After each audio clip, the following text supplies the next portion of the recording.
quand à certains de mes postes de part de M. Tidiane Thiam en utilisant l'expression Titi le Malo, ses partisans habitués aux injures ont aussi l'habitude de commenter en bas, toi là, tu as quel niveau intellectuel et tu oses ouvrir ta sale bœuf pour parler de l'un des plus grands intellectuels de la planète. Comment oses-tu parler de quelqu'un de la trempe de Thiam? Comment est-ce que tu oses parler de l'une des personnalités les plus influentes de la planète? Tu penses que Thiam c'est ton camarade? La semaine passée, il a fait un post sur ce même monsieur concernant sa double nationalité. Il y a un monsieur qui a écrit en bas. Est-ce que tu peux te comparer à la chaussure de Thiam? Mieux, il y en a qui vont loin. Ils disent que, toi là, est-ce que tu sais que le fait d'utiliser l'expression Titi le Malo là, c'est une injure grave. Si Thiam porte plainte comme toi, tu vas faire la prison. D'ailleurs, qu'est-ce que la PSCC attend pour arrêter ce monsieur?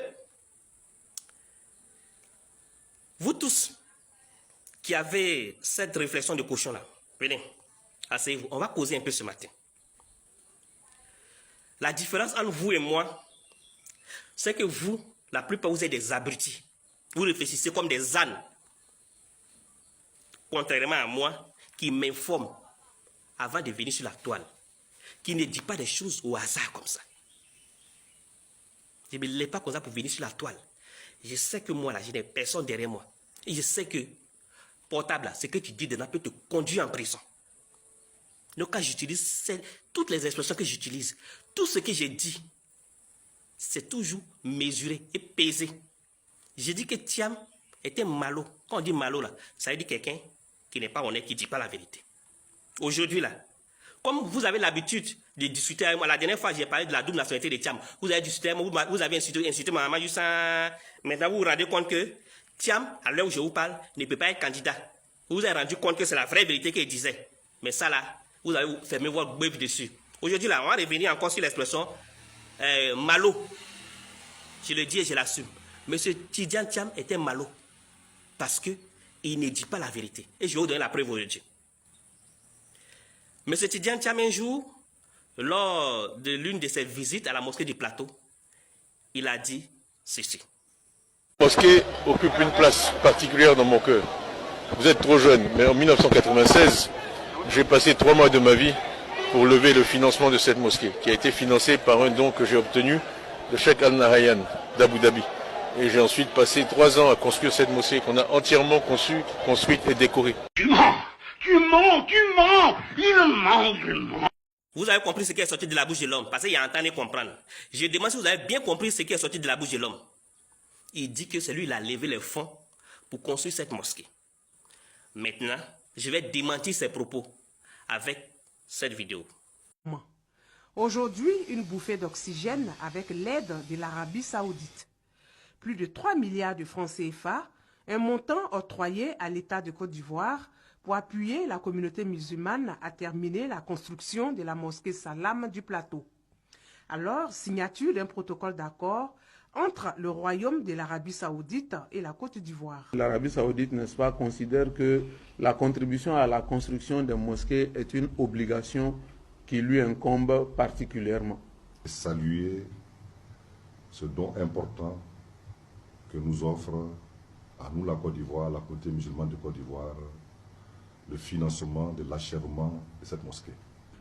Vous avez suivi? Ça fait 1. On va continuer. Suivez cette vidéo encore.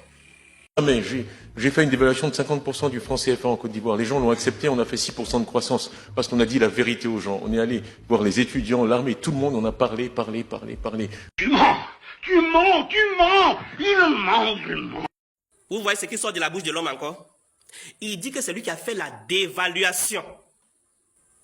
Pourtant, la dévaluation a été faite dans tous les pays de l'UEMOA le 10 janvier 1994. Écoutez bien ce qu'il dit. La dévaluation a été faite dans tous les pays de l'UEMOA le 10 janvier 1994. Pourtant, Thiam a été nommé au Bénin en avril 1994.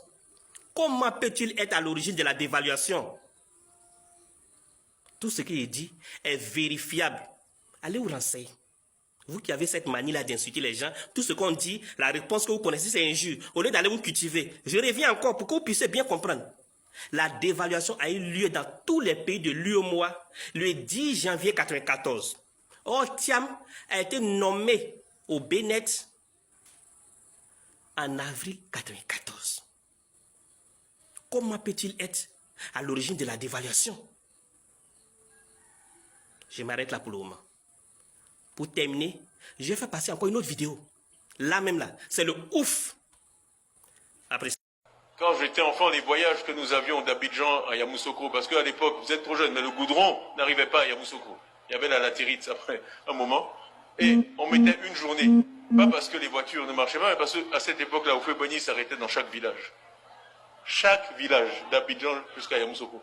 Ils s'asseyaient sur les bancs en bois, ils buvaient du bandit. Tu mens, tu mens, tu mens. Il ment.